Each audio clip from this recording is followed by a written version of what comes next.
क्या आपने कभी सोचा है हम कौन हैं? क्या ये शरीर ही सब कुछ है या हमारे अंदर कुछ ऐसा भी है जो कभी नहीं मरता? आज इस एपिसोड में हम बात करेंगे आत्मा और ब्रह्मांड के रिश्ते की। वेदांत और आधुनिक विज्ञान के द्वारा दोनों क्या कहते हैं इस बारे में चर्चा करेंगे, और कैसे अहम ब्रह्मास्मि सिर्फ एक मंत्र नहीं बल्कि यूनिवर्सल ट्रुथ है। शरीर मिट्टी से बना है, लेकिन मैं कौन हूँ जो उसे महसूस करता है, जो सोचता है, जानता है, देखता है? वही आत्मा है। आत्मा कोई ऑब्जेक्ट नहीं है, ये कॉन्शियसनेस है, वो अवेयरनेस जो हर अनुभव को जानती है।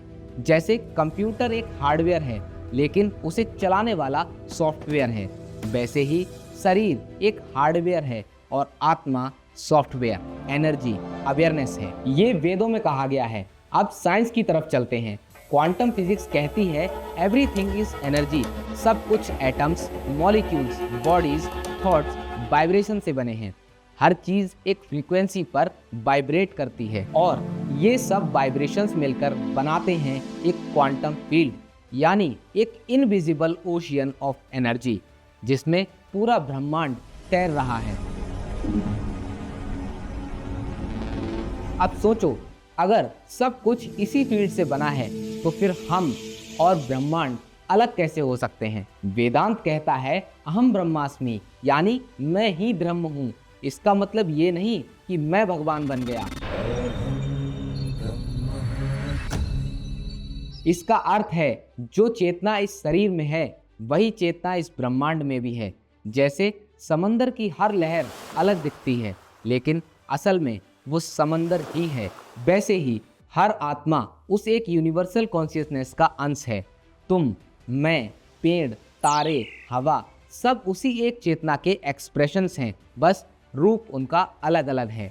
साइंस इसे क्वांटम इंटेंगलमेंट कहती है, जहां दो पार्टिकल्स चाहे अरबों किलोमीटर दूर हों फिर भी इंस्टेंटली कनेक्टेड रहते हैं।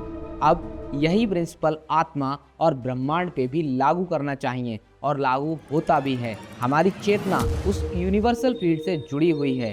जब हम शांत, सेंटर्ड और जागरूक होते हैं तब हम उसी फ्रीक्वेंसी पर वाइब्रेट करते हैं और यूनिवर्स से कनेक्टेड रहते हैं जिस पर ब्रह्मांड वाइब्रेट करता है। इसी कारण मेडिटेशन में लोग कहते हैं मैं सब कुछ महसूस कर रहा हूँ, क्योंकि उस समय तुम अपने इंडिविजुअल माइंड से ऊपर उठकर यूनिवर्सल माइंड में जुड़ जाते हो। साइंस कहती है energy can neither be created nor be destroyed, और वेदांत कहता है आत्मा न जन्मती है न मरती है, तो आत्मा is equal to energy. Energy बस रूप बदलती है, शरीर से निकलकर नए रूप में जाती है। इसलिए मृत्यु अंत नहीं, बस फ्रीक्वेंसी चेंज करना है। जैसे रेडियो के चैनल बदलते हैं वैसे ही आत्मा नए शरीर का चैनल चुनती है। अब सोचो, हर आत्मा उसी यूनिवर्सल एनर्जी का भाग है, यानी जो एनर्जी गैलेक्सीज को चला रही है वही एनर्जी हमारे अंदर सांस ले रही है।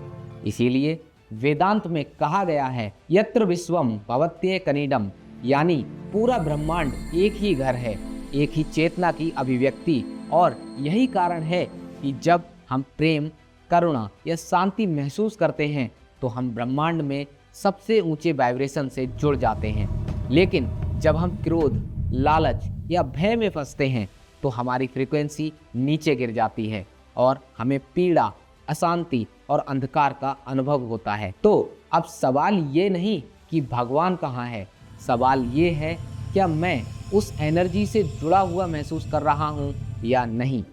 क्योंकि जब कनेक्शन मजबूत होता है तो जीवन स्वर्ग जैसा लगता है, और जब डिस्कनेक्ट होता है वही जीवन नर्क बन जाता है।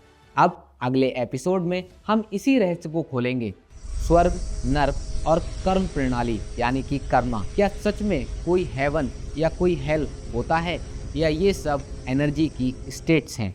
हमारी ओन फ्रीक्वेंसी और कर्मों का परिणाम क्या होता है? वेद कहता है यथा कर्म यथा श्रुतम, यानी जैसा कर्म वैसा अनुभव।